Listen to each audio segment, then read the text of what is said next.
really charged with rape from somebody, and she wanted a $20 million case from him. However, what Chris Brown did in the month of March, he provided receipts. I'm using air quotes, receipts. He about to get it popping for sure, Matthew Graves. And so in his receipts, he showed that the young lady who alleged that she was raped following their encounter in Florida was saying she want to get the D again. I'm going to read some of her quotes right quick. She says, I just want to see you again. Let me know. If you want me to leave you alone, I will. But I really just want to F the S out of you again. And that means she want to pawn the liver one time for the people to understand what that means. So what he had to do was go to social media, because what we do in this country a lot of times is we say if somebody alleges it took place, particularly around some of these situations with women and men, is we say that whatever is alleged is true. And based on the information that he provided, one could say, hey, that's a little questionable. So my question for you guys is, was him withholding that information the right thing to do, or should he have responded sooner and vetted it from the beginning as opposed to letting this draw out for like 2 or 3 months?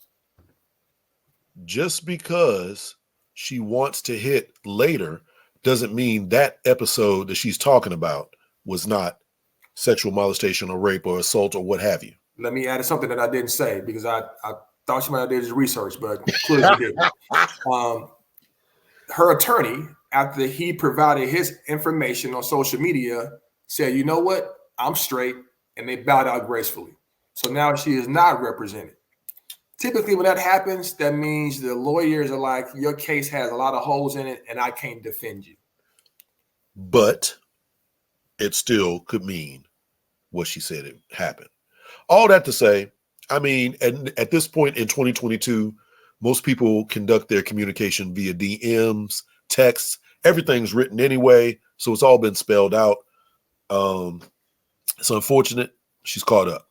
I mean, but the same thing kind of happened with Deshaun Watson, right? You're a Texans fan. Deshaun Watson is a quarterback for the Houston Texans. Right. And it was alleged that he sexually assaulted 22 different physical therapists. Hold on. Let's be 100% accurate with this. Yes. Let me finish. Okay. It's a civil suit that's being applied, or 22 different women have filed civil suits against him for sexual assault. The DA in Harris County, where these alleged incidents took place, said no thank you to charge him criminally. So right now, all he has is civil suits and no criminal charges based on their allegations. So, you can sue anybody civilly. He has said he will not settle these cases.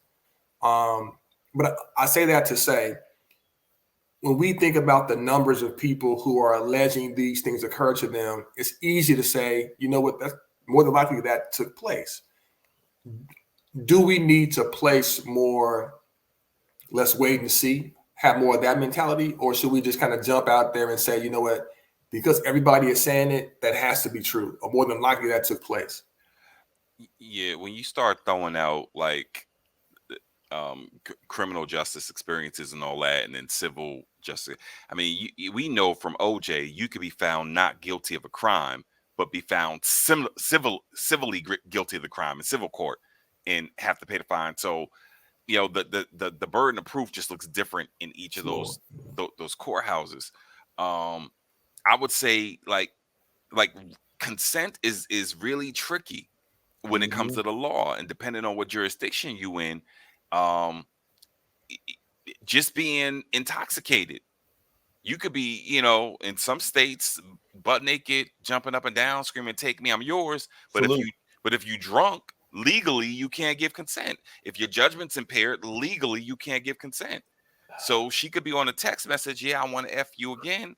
But this is after the alleged incident. But if during the alleged incident, and I don't know what the situation is, the way they were, but if during the alleged incident she was intoxicated, right, she might be able to claim rape. But in some situations, hold on a second. But in some situations, implied consent is taken into consideration.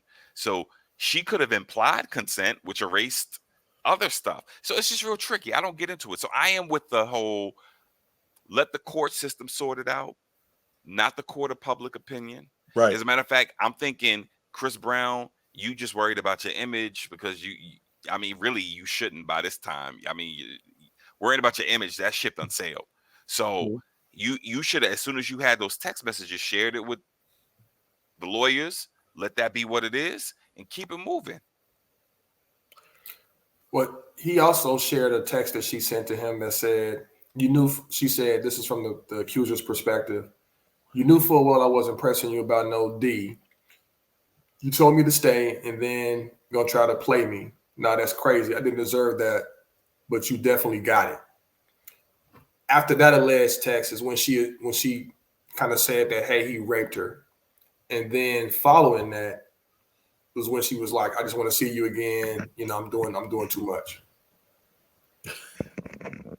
Yo, you can't give them the full Monty, okay, to try to keep this PG-13, because it triggers something in people's brains and makes them act real, real wild. So you saying he hit the bottom of it? You shouldn't hit the bottom of it. You should just kind of go 3/4. 3/4. You know, that's too much. That might be too much. You got to do like a quarter inch. We got to keep it moving. But just be careful out here because it's a little crazy. They're a little crazy.